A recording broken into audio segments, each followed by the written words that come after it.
Printemps 1940 et la Royal Air Force a un problème qui tue des pilotes plus vite que les balles allemandes. Les escadrons de Spitfire reviennent en boitant à leur base, avec des histoires qui n'ont pas de sens sur le papier.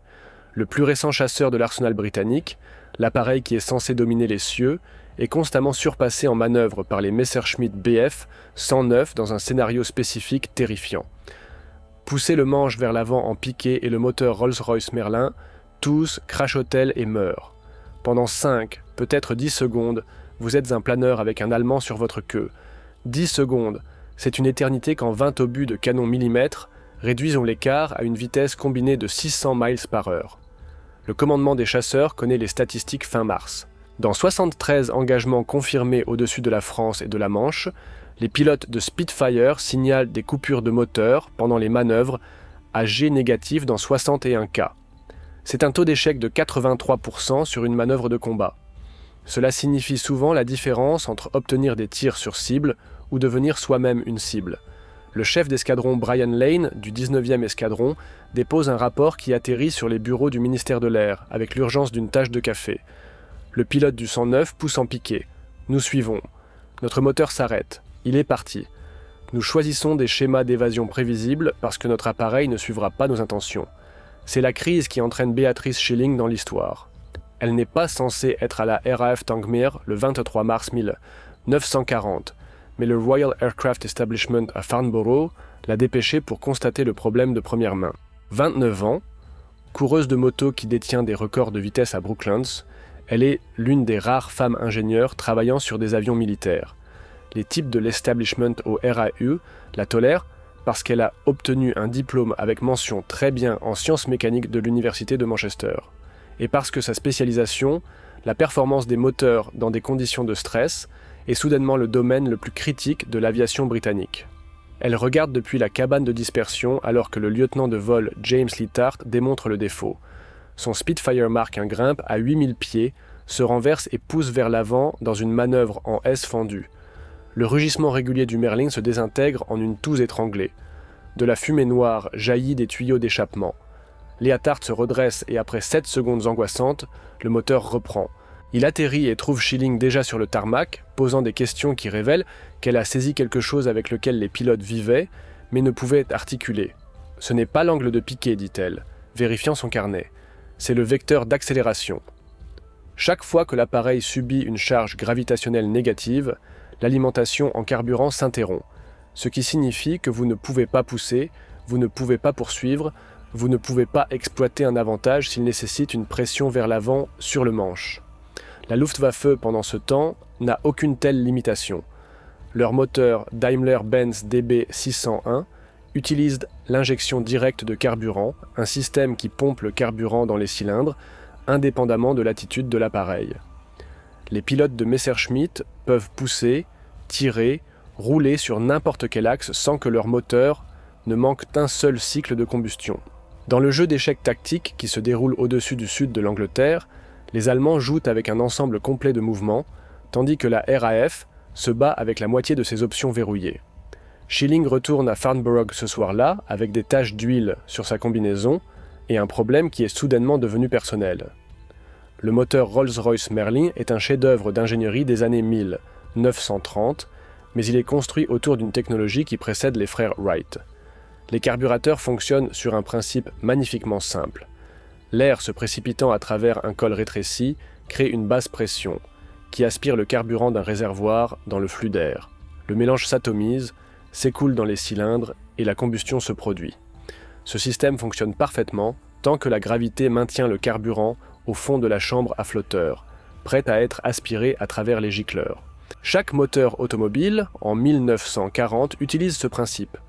Chaque tondeuse à gazon, chaque générateur, chaque pièce d'équipement qui a besoin de mélanger carburant et air s'appuie sur la gravité comme la main invisible maintenant le carburant où il doit être. Maintenant, inversez cette hypothèse. Quand un pilote de Spitfire pousse vers l'avant en G négatif, tout ce qui est lâche dans le cockpit flotte vers le haut. Cartes, poussière, le contenu de l'estomac du pilote. À l'intérieur de la chambre à flotteur, le carburant fait exactement la même chose. Il se précipite loin des gicleurs vers le haut de la chambre, laissant les points de prélèvement aspirer de l'air. Le carburateur continue d'essayer de tirer du carburant d'un réservoir qui est temporairement vide en bas. L'air se précipite sans carburant. Le mélange devient fatalement pauvre. Les températures de combustion montent en flèche, le moteur détonne de manière inégale, puis il cesse simplement de fonctionner. Le phénomène ne dure que tant que dure la condition de G négatif, mais au combat, 3 secondes de moteur mort se traduisent par 400 pieds d'altitude perdue et une solution de tir offerte à votre ennemi. Schilling effectue les calculs le 2 avril 1940 dans son laboratoire à Farnborough. La chambre à flotteur du Merlin contient environ 0,8 litres de carburant. À tirage opérationnel normal, c'est suffisant pour 12 secondes de fonctionnement, ce qui signifie que la vanne du flotteur remplit constamment la chambre, pendant que le carburateur alimente le moteur. Dans des conditions à un G, vol normal, le carburant repose au fond de la chambre, avec environ 1,2 livres par pouce carré de pression hydrostatique, le poussant vers les gicleurs. Poussé en G négatif, même momentanément, et cette pression s'inverse. Le carburant subit une force ascendante, tandis que les gicleurs essaient toujours de tirer vers le bas. La physique ne négocie pas. Le carburant se sépare du point de prélèvement. Le moteur meurt de faim et le Spitfire devient un handicap au lieu d'une arme. La solution allemande, l'injection de carburant, contourne entièrement le problème par la force brute. Le Daimler-Benz DB601 utilise une pompe mécanique qui pressurise le carburant à 30 psi, puis le dose directement dans chaque cylindre à travers des injecteurs individuels. La gravité devient sans importance. La conduite de carburant reste pressurisée indépendamment de l'orientation de l'appareil. Un Bf-109 peut voler à l'envers pendant des minutes, tirer en G négatif jusqu'à ce que le pilote perde connaissance à cause du sang s'accumulant dans son crâne, et le moteur ne le remarque jamais. C'est technologiquement supérieur, mécaniquement complexe et coûteux. Chaque DB601 nécessite un usinage de précision de la pompe d'injection, un calibrage de 9 bus d'injecteurs séparés et des procédures d'entretien qui exigent des spécialistes formés. La Luftwaffe a construit sa doctrine tactique autour de cet avantage. Leurs pilotes sont formés pour l'exploiter sans pitié, pousser en G négatif dès qu'un Spitfire s'engage dans la poursuite, et regarder le moteur britannique échouer comme une horloge. Les notes de Schilling du début avril montrent qu'elle teste une théorie sur la restriction de débit. Si le carburateur délivre trop de carburant trop rapidement pendant les transitions, et si cet excès de carburant est ce qui ballotte, créant le problème de famine, alors peut-être que limiter le débit maximal maintiendrait la chambre à flotteur plus stable. C'est contre-intuitif, restreindre la distribution de carburant pour résoudre un problème de famine de carburant, mais la physique suggère que cela pourrait fonctionner. La question est comment le tester sans reconstruire un système de carburateur entier, et si quelqu'un au Royal Aircraft Establishment laissera une ingénieure junior avec des idées non orthodoxes s'approcher d'un moteur Merlin qui coûte plus qu'une maison. La réponse officielle du Royal Aircraft Establishment arrive le 9 avril 1009, 140 sous la forme d'une proposition technique de 40 pages. Les ingénieurs supérieurs au RAE ont convoqué plusieurs comités, consulté les équipes de conception de Rolls-Royce à Derby et produit une solution qui implique la reconception de l'ensemble du carburateur. Le plan prévoit une chambre à flotteur à équilibre de pression, avec des chicanes à ressort, des compartiments anti-ballottement et un système de distribution de carburant modifié qui maintiendrait une pression positive indépendamment de l'attitude de l'appareil. Temps de développement estimé, 8 à 11 mois. Coût estimé par unité, 47 livres sterling. Perturbation de production estimée, arrêt complet des livraisons de Spitfire pendant 6 à 8 semaines pendant que Rolls-Royce réoutille ses chaînes de fabrication. C'est mai 1940. La France s'effondre. Le corps expéditionnaire britannique est sur le point d'être poussé dans la mer à Dunkerque. Le commandement des chasseurs a 330 et un Spitfire opérationnel, et ils perdent des appareils plus vite que Supermarine ne peut construire des remplacements. Un calendrier de développement de 11 mois n'est pas une solution. C'est une condamnation à mort écrite avec précision bureaucratique. Les commandants d'escadron hurlent pour n'importe quoi, n'importe quelle modification, n'importe quel correctif de terrain qui pourrait permettre à leurs pilotes de poursuivre les chasseurs allemands sans que leur moteur ne s'arrête. La réponse de l'establishment est de former un autre comité pour examiner la stratégie de mise en œuvre du système de carburateur à équilibre de pression qui n'existera pas avant 1941. Schilling lit la proposition dans son atelier à Farnborough et prend une décision qui définira sa carrière. Elle va l'ignorer. Pas ouvertement. Elle est trop intelligente pour défier directement des ingénieurs supérieurs qui ont 30 ans d'expérience et des connexions dans tout le ministère de l'Air. Mais elle va poursuivre sa propre théorie en utilisant ses propres méthodes. Et si cela fonctionne, elle présentera des résultats qui font paraître la solution officielle pour ce qu'elle est, une pensée institutionnelle suringénieurée qui priorise l'élégance plutôt que l'urgence. Son approche est presque insultante de simplicité. Si le problème est le carburant qui ballotte dans la chambre à flotteur pendant le jet négatif, et si le volume de carburant excessif contribue à ce ballottement, alors restreignez le débit de carburant entrant dans la chambre en premier lieu. Pas avec des ressorts, et des chicanes et des compartiments d'équilibre de pression, mais avec une restriction physique, une rondelle avec un trou précisément calculé percé à travers son centre. Installez-la dans la conduite de carburant alimentant le carburateur. La restriction limite le débit maximal, ce qui empêche la chambre à flotteur de trop se remplir, ce qui réduit le volume de carburant disponible pour ballotter pendant les manœuvres de jet négatif. Moins de carburant qui ballotte signifie que le gicleur reste immergé plus longtemps. Le moteur s'arrête toujours, mais pendant 2 secondes au lieu de 7. 2 secondes, vous pouvez travailler avec. 7 secondes vous fait tuer. L'establishment d'ingénierie considérerait cette approche comme grossière, inélégante, une solution de plombier à un problème aérospatial, ce qui est précisément pourquoi Schilling ne demande pas la permission. Elle réquisitionne un disque de laiton de l'atelier d'usinage du RAE le 4 mai 1940. Le formulaire de réquisition le liste comme matériel d'essai pour l'analyse du débit de carburant. Elle l'emmène dans son atelier personnel, un hangar derrière son appartement à Farnborough, où elle reconstruit des moteurs de moto et passe une soirée avec des forêts et des pieds à coulisses. Les mathématiques suggèrent un orifice de 0,6 pouces de diamètre pour un moteur Merlin 3 fonctionnant à des réglages de puissance de combat. Trop petit et le moteur meurt de faim à plein régime. Trop grand et cela ne résout pas le problème de jet négatif. Elle perce 6 rondelles de test à différents diamètres, 0,55, 0,57, 0,60, 0,63, 0,65 et 0,68 pouces. Le 7 mai, elle a une collection de disques de laiton qui ressemblent à des pièces de monnaie surdimensionnées avec des trous percés au centre. Chacun coûte environ 3 pence en matériaux. Chacun peut être installé en 15 minutes par n'importe quel mécanicien avec une clé. Chacun pourrait résoudre un problème qui coûte au commandement des chasseurs, son avantage tactique dans la bataille, qui est sur le point de déterminer si la Grande-Bretagne survit à l'été.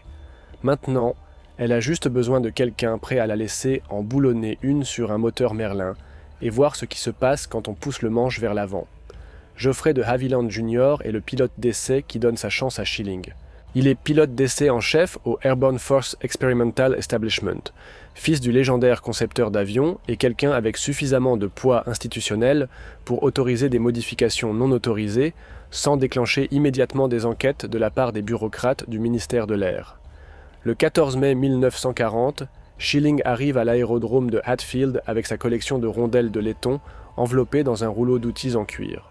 De Havilland a déjà entendu des rumeurs sur l'ingénieur qui démonte des moteurs de moto pour le sport et qui pose des questions inconfortables sur pourquoi la solution officielle de carburateur du RAE ne sera pas prête avant le printemps 1941. L'appareil d'essai est un Spitfire Mark, un numéro de série K, 9795 tiré d'un lot de production destiné au 54e escadron. Schilling et un mécanicien au sol nommé Albert Foley installent la rondelle de 0,60 pouces en 22 minutes.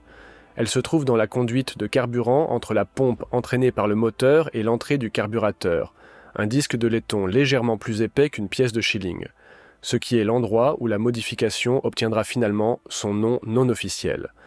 La rondelle ne nécessite aucune modification du carburateur lui-même, ne modifie pas la chambre à flotteur, ne touche à aucun des systèmes de dosage complexes que les ingénieurs de Rolls-Royce ont passé des années à perfectionner. Elle reste simplement là dans la conduite de carburant, créant une restriction permanente que le débit doit traverser. De Havilland prend K9795 à 10 h du matin. Le protocole d'essai est simple.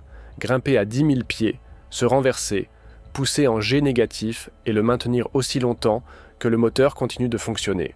La procédure standard s'attendrait à ce que le Merlin s'arrête en 3 à 4 secondes. Schilling se tient sur le tarmac avec un chronomètre et des jumelles. Le Spitfire grimpe à travers des nuages fragmentés, se stabilise, se renverse. Du sol, Elle peut entendre la note du Merlin changer alors que de Havilland pousse vers l'avant. Le moteur tousse une fois, une hésitation momentanée, puis continue de fonctionner. 4 secondes, 5. À 8 secondes, de Havilland se redresse et le moteur se lisse immédiatement. Il fait 3 autres passes, à chaque fois maintenant le G négatif pendant des périodes progressivement plus longues. La course la plus longue dure 11 secondes avant qu'il ne se détache.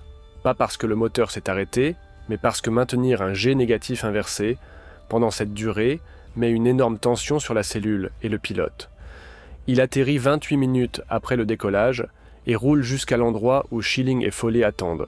Avant que l'hélice ne cesse de tourner, de Havilland grimpe hors du cockpit avec un sourire qui raconte l'histoire. Il hésite toujours, rapporte-t-il, mais il ne s'arrête pas. Maintenu le G négatif à travers un S fendu complet et le Merlin est resté vivant tout le temps. Rugueux, pas content de ça, mais il ne s'est pas arrêté. Schilling demande à propos de la performance à plein régime, si la restriction affame le moteur pendant les réglages de puissance de combat normaux. De Havilland secoue la tête, vitesse maximale inchangée. Le taux de montée semble en fait légèrement meilleur, probablement parce que le mélange fonctionne plus pauvre et plus efficacement. Il teste les 6 diamètres de rondelles pendant les 3 jours suivants. La version de 0,55 pouces restreint le carburant trop sévèrement. Le moteur perd de la puissance au-dessus de 20 000 pieds où l'air est mince et le calibrage du mélange devient critique. La rondelle de 0,68 pouces ne résout pas adéquatement le problème de G négatif. Le diamètre de 0,60 pouces s'avère optimal. Une solution boucle d'or qui restreint le carburant, juste assez pour empêcher l'inondation de la chambre à flotteur sans affamer le moteur, pendant le fonctionnement normal. Le 17 mai, Schilling a sa réponse. Un disque en laiton qui coûte 3 pence et peut être installé par n'importe quel mécanicien en 15 minutes, résout 80% du problème de carburateur que le comité officiel de Ray s'attend à réparer en 11 mois avec une refonte de 47. Maintenant vient le test qui compte. Performance au combat. Le 20 mai, Schilling apporte ses données au chef d'escadron Brian Lane à la RAF d'Oxford. Il est sceptique. 9 ans de service dans la RAF lui ont appris que les solutions d'ingénierie, promettant des solutions faciles, créent généralement de nouveaux problèmes. Mais il est aussi assez désespéré pour essayer n'importe quoi. Lane autorise l'installation des rondelles de Schilling sur 6 Spitfire des appareils opérationnels du 119e escadron. L'essai aura lieu au combat où les manœuvres de G négatif ne sont pas des protocoles de test contrôlés, mais des décisions de vie ou de mort prises à 300 miles par heure avec des balles traçantes qui cousent l'air autour de votre verrière. Le problème avec les idées révolutionnaires est qu'elles menacent les gens qui ont bâti des carrières sur la sagesse conventionnelle. Lorsque la modification de Schilling atteint le ministère de l'Air fin mai 1940, la réponse institutionnelle va du scepticisme à l'hostilité pure et simple. Les ingénieurs supérieurs de l'établissement royal d'aéronautique soutiennent que la restriction du débit de carburant est mécaniquement grossière, qu'elle ne s'attaque pas à la cause profonde de la famine du carburateur et que l'installation de modifications non autorisées sur des chasseurs opérationnels viole tous les protocoles régissant la certification des aéronefs. Un mémorandum daté du 28 mai d'un chef de département de l'ERA, dont le nom est soigneusement expurgé, dans les dossiers déclassifiés fait référence à la rondelle de Schilling, comme un bricolage de plombier qui peut temporairement masquer les symptômes, tout en créant des modes de défaillance catastrophiques que nous n'avons pas encore identifiés. L'expression orifice de Mademoiselle Schilling émerge pendant cette période, et ce n'est pas destiné comme un compliment. Les mécaniciens de la RAF l'adoptent d'abord, se moquant à moitié de l'idée qu'un problème nécessitant les meilleurs ingénieurs de Rolls-Royce puisse être résolu par une femme avec une perceuse à colonne. Le double sens n'est pas subtil. C'est 1940. La Grande-Bretagne se bat pour sa survie, et la misogynie institutionnelle trouve encore le temps de s'exprimer par des insinuations.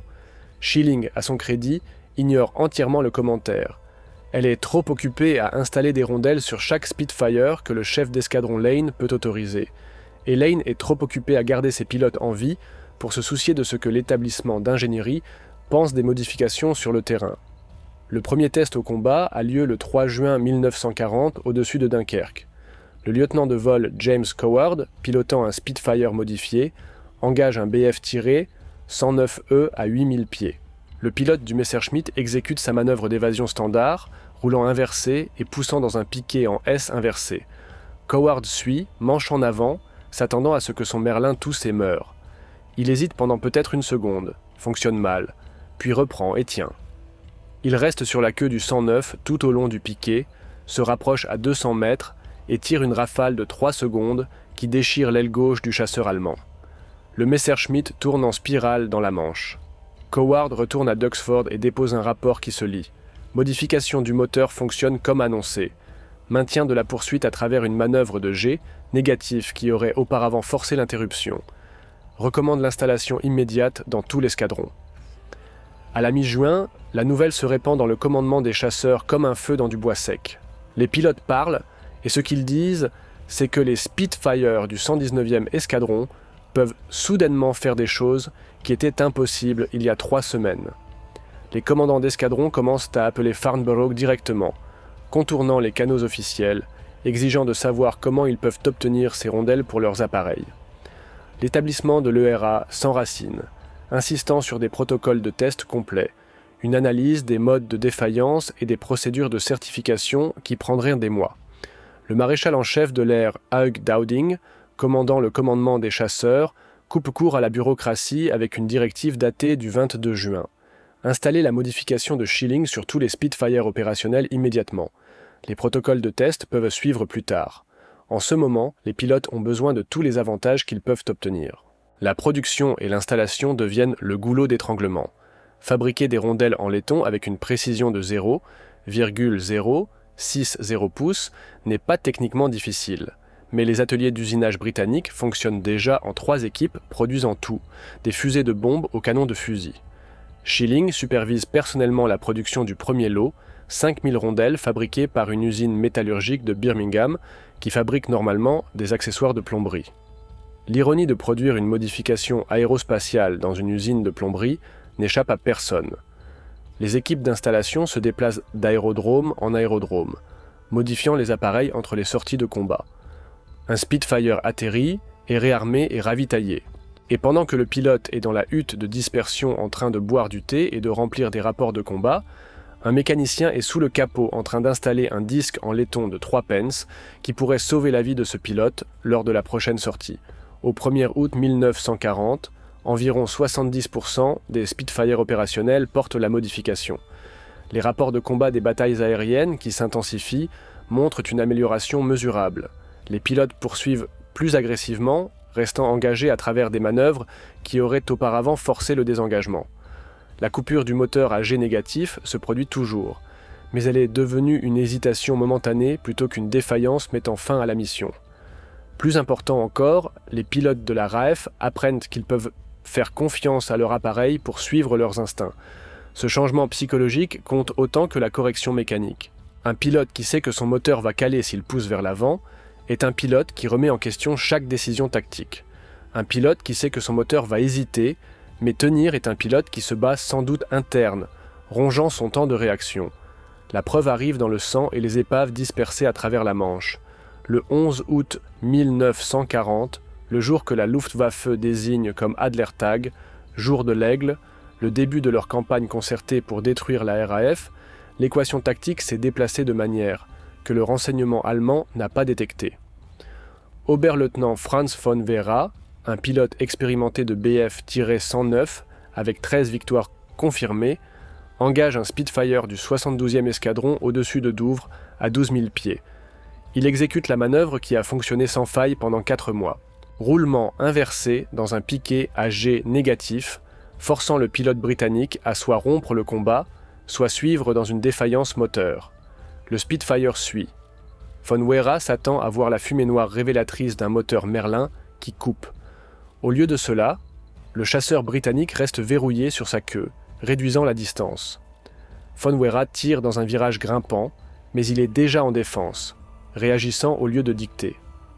Le pilote du Spitfire, l'aspirant Ronald Hamlin, tire une rafale de 4 secondes à 150 mètres. Les obus de canon déchirent la verrière du cockpit de Von Wera et le capot moteur. Il atterrit sur le ventre, dans un pâturage du Kent, et devient prisonnier de guerre. Von Wera finira par s'échapper de la garde britannique et revenir en Allemagne, où il dépose des rapports détaillés sur l'engagement. Le renseignement de la Luftwaffe rejette initialement ces affirmations, selon lesquelles les Spitfire peuvent maintenant suivre à travers des manœuvres de G négatifs. Le problème du carburateur Merlin est un fait documenté vérifié par les interrogatoires de prisonniers de la RAF et l'évaluation technique des appareils capturés. Ce que les Allemands ne savent pas, c'est que ces évaluations sont basées sur des Spitfire capturés en mai et juin, avant que la modification de Schilling n'atteigne les escadrons opérationnels. En août, la réalité tactique a changé, mais la Luftwaffe vole toujours contre des hypothèses qui ont 2 mois de retard. Les chiffres racontent de l'histoire. Entre le 1er mai et le 30 et 1 juillet, le commandement des chasseurs enregistre 147 engagements où les pilotes de Spitfire ont signalé des défaillances de moteur pendant des manœuvres de combat à jet négatif. Entre le 1er août et le 31 octobre, le sommet de la bataille d'Angleterre, ce nombre tombe à 39. La modification n'élimine pas entièrement le problème, mais elle réduit les taux de défaillance de 73%. Plus significativement, la durée des coupures de moteur tombe d'une moyenne de 5,8 secondes à 1,4 secondes. Dans le monde d'une fraction de seconde du combat aérien, cette différence de 4 secondes est l'écart entre obtenir votre tir ou être touché. Des engagements spécifiques démontrent la transformation tactique.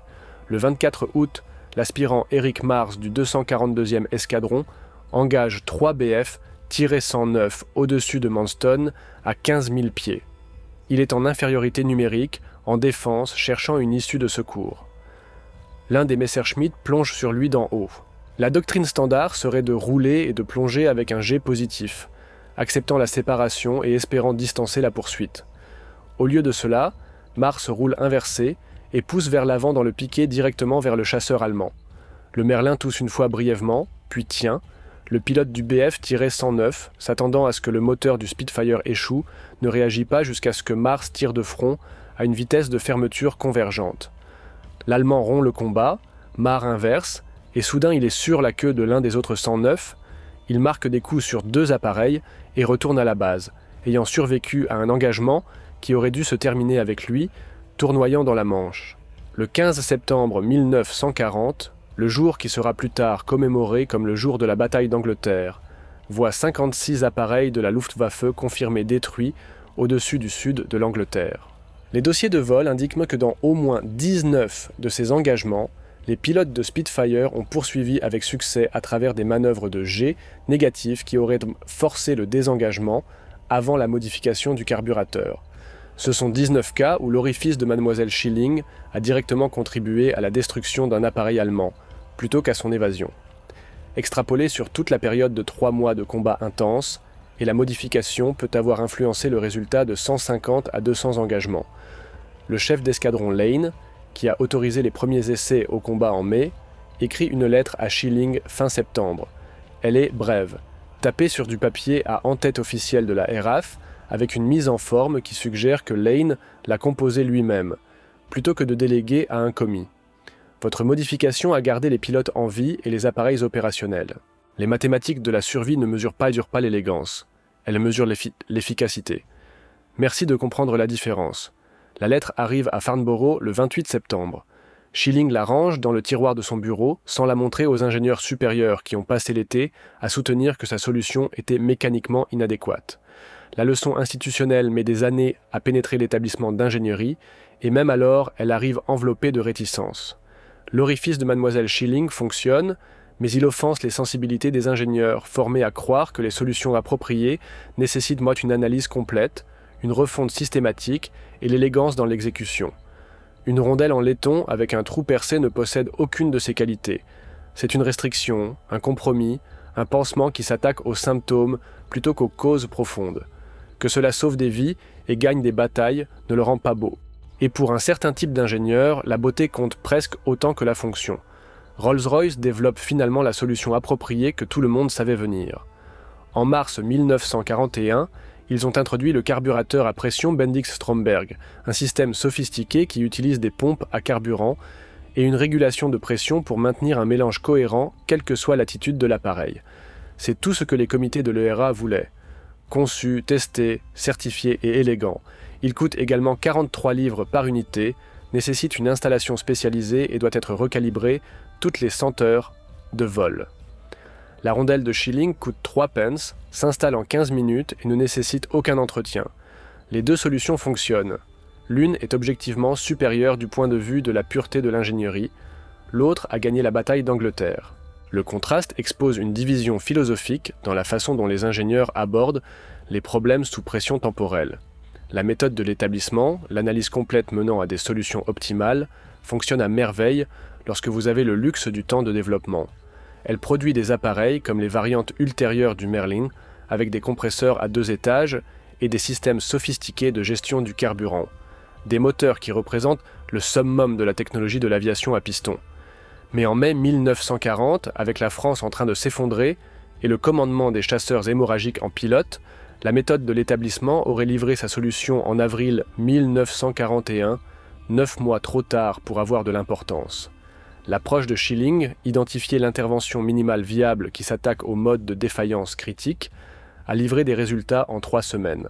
Ce n'est pas un argument contre la rigueur de l'ingénierie ou la conception complète. Le carburateur Bendix-Stromberg est véritablement supérieur à un carburateur à flotteur restreint avec une rondelle en laiton dans la conduite de carburant. Ce que la modification de Schilling démontre, c'est que supérieur et adéquat occupent des positions différentes sur la chronologie du besoin urgent. Le commandement des chasseurs n'avait pas besoin du carburateur parfait en 1941. Ils avaient besoin d'un carburateur fonctionnel en juin 1940. Schilling leur a donné adéquat, et adéquat était suffisant pour maintenir la Grande-Bretagne en combat jusqu'à ce que supérieur puisse arriver. L'industrie aérospatiale au sens large absorbe lentement cette leçon à travers les années 1940 et 1950.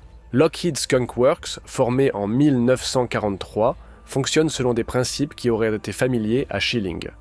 Itération rapide, bureaucratie minimale, solution qui privilégie la fonction plutôt que l'élégance. Kelly Johnson, le légendaire directeur de Skunk Works, garde un disque en laiton sur son bureau tout au long de sa carrière, une réplique de l'orifice de Mademoiselle Schilling qu'un collègue britannique lui a donné en 1946. Lorsque les ingénieurs proposent des solutions élaborées à des problèmes urgents, Johnson tape le disque et demande s'ils conçoivent pour la perfection ou conçoivent pour la livraison. La question clarifie généralement la pensée remarquablement vite. La Formule 1 moderne perpétue la même philosophie.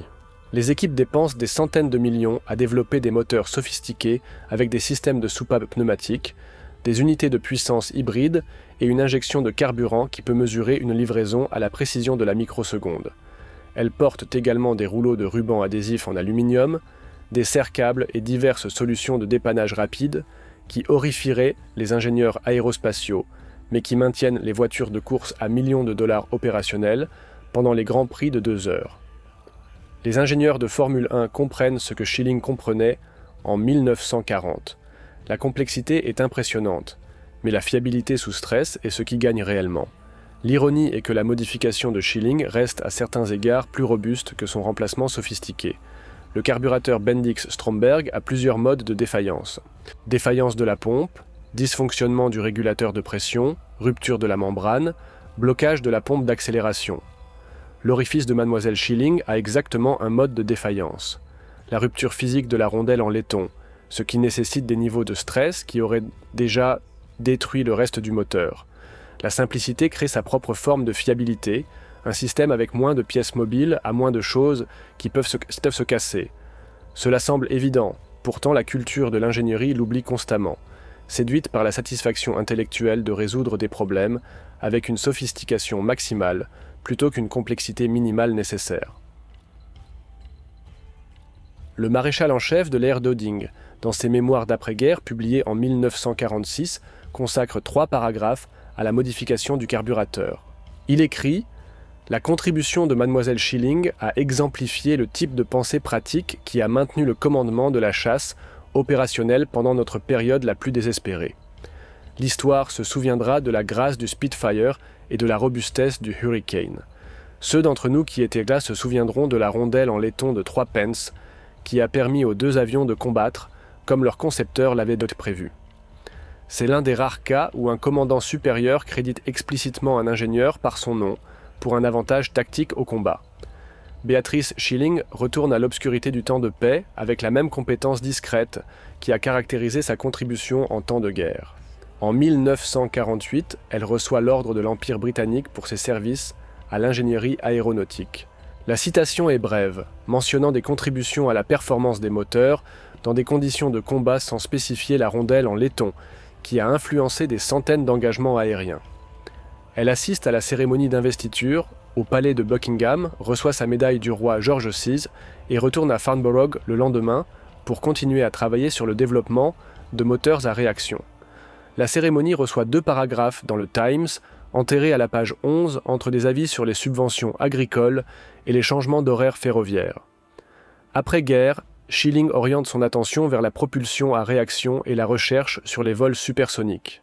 Elle travaille sur le moteur de Havilland Ghost, contribue aux premières études sur la technologie de post-combustion et aide à développer des protocoles de test pour mesurer la performance des moteurs à réaction à des vitesses transsoniques. C'est un travail classifié important qui pousse l'industrie aéronautique britannique vers l'ère des jets. C'est aussi un travail que l'histoire oublie largement, éclipsé par des ingénieurs plus éminents et l'amnésie institutionnelle qui s'installe sur les contributions techniques une fois que la crise immédiate est passée. En 1950, les nouveaux pilotes de la RAF s'entraînant sur des Spitfire ne savent pas pourquoi il y a une rondelle en laiton dans leur ligne de carburant, seulement que le règlement exige qu'elle soit là. La modification est devenue une infrastructure invisible, considérée comme acquise. Elle prend sa retraite de l'établissement royal des aéronefs en 1969 après 39 ans de service. Son dossier personnel, déclassifié en 2003, contient des évaluations de performance qui la notent constamment comme techniquement compétente et fiable, le genre d'éloge tiède qui définit la médiocrité institutionnelle plutôt que la contribution révolutionnaire. Un superviseur note dans une évaluation de 1952 que Mademoiselle Schilling montre parfois de l'impatience envers les exigences procédurales, ce qui se traduit par le fait qu'elle pense toujours que 3 rondelles en laiton sont de meilleures réponses que des programmes de développement de 11 mois. La hiérarchie de la RAF ne lui pardonne jamais tout à fait d'avoir eu raison de manières qui les ont fait paraître ridicules. La course motocycliste continue à travers les années 1950. Elle concourt à Brooklands jusqu'à la fermeture du circuit, puis se tourne vers les essais et les montées de côte. En 1965, à l'âge de 54 ans, elle établit un record de vitesse pour les femmes de plus de 50 ans sur une Norton Dominator au circuit de Silverstone. 118 miles par heure sur une machine qu'elle a reconstruite elle-même dans son garage. La presse motocycliste couvre cela avec plus d'enthousiasme que les revues d'aviation, n'en ont jamais montré pour son travail sur les carburateurs. Il y a quelque chose à propos d'une grand-mère en combinaison de cuir, dépassant des hommes 2 fois plus jeunes qu'elle, qui capture l'imagination du public plus vivement que la dynamique des flux de carburant. Beatrice Schilling décède le 18 novembre 1990 à l'âge de 79 ans. Les nécrologies dans les grands journaux sont brèves. Le Times lui consacre 4 paragraphes mentionnant l'ordre de l'Empire britannique et la décrivant comme une ingénieure qui a contribué au développement aéronautique pendant la Seconde Guerre mondiale. Le Daily Telegraph parvient à 6 paragraphes et inclut une photographie de 1940, la montrant debout à côté d'un Spitfire, bien que la légende identifie mal l'escadron de l'avion. Aucune nécrologie ne mentionne l'orifice de Mademoiselle Schilling par son nom. Peut-être parce que les rédacteurs en 1990 considèrent toujours le double sens trop grossier pour l'impression, ou peut-être parce qu'en 1990, personne ne se souvient de ce que la phrase signifiait. La reconnaissance commence à arriver après qu'elle ne soit plus en vie pour la recevoir. En 2013, l'Académie royale d'ingénierie l'inclut dans leur série sur le patrimoine de l'ingénierie avec une plaque bleue montée sur le site de l'ancien bâtiment de la RAF Farnborough où elle a travaillé. En 2017, le musée de Brooklands ouvre une exposition sur les femmes dans le sport automobile et l'ingénierie qui la met en avant de manière proéminente. Le musée impérial de la guerre ajoute son histoire à leurs expositions sur la bataille d'Angleterre en 2020, 80 ans après que la modification qu'elle a développée ait changé le calcul tactique au-dessus du sud de l'Angleterre. Les étudiants en ingénierie moderne apprennent occasionnellement son histoire dans des études de cas sur le prototypage rapide et les solutions viables minimales, bien que généralement sans contexte sur la misogynie qui a façonné la façon dont sa contribution a été reçue. La rondelle en laiton elle-même devient un objet de collection. Les exemplaires originaux de 1940, estampillés avec des numéros d'inventaire de la RAF, se vendent aux enchères de souvenirs d'aviation pour des centaines de livres. Les musées les exposent dans des vitrines à côté de coupes de moteurs Merlin et d'hélices de Spitfire. Petits disques en laiton avec des trous percés à travers leur centre. des objets qui semblent insignifiants jusqu'à ce que vous compreniez ce qu'ils ont accompli. Chacun représente un choix. Le choix de livrer l'adéquat immédiatement, plutôt que le parfait éventuellement. D'ignorer la hiérarchie institutionnelle en faveur de résultats pratiques. De comprendre que l'élégance compte moins que l'efficacité lorsque les gens meurent, parce que leurs moteurs s'arrêtent au pire moment possible. L'ironie finale est que Beatrice Schilling trouverait probablement la reconnaissance posthume amusante. Elle a résolu un problème en utilisant les outils et les connaissances disponibles, ce que font les ingénieurs. Que cela ait fonctionné ne le rend pas héroïque. Cela le rend fonctionnel. Que cela ait sauvé des vies ne la rend pas spéciale. Cela rend le problème digne d'être résolu. Elle a passé sa carrière à croire que l'ingénierie consistait à faire fonctionner les choses, pas à recevoir du crédit pour faire fonctionner les choses. La rondelle en laiton lui a donné raison. 3 pence de métal et un après-midi avec une perceuse à colonne se sont avérés être exactement suffisants.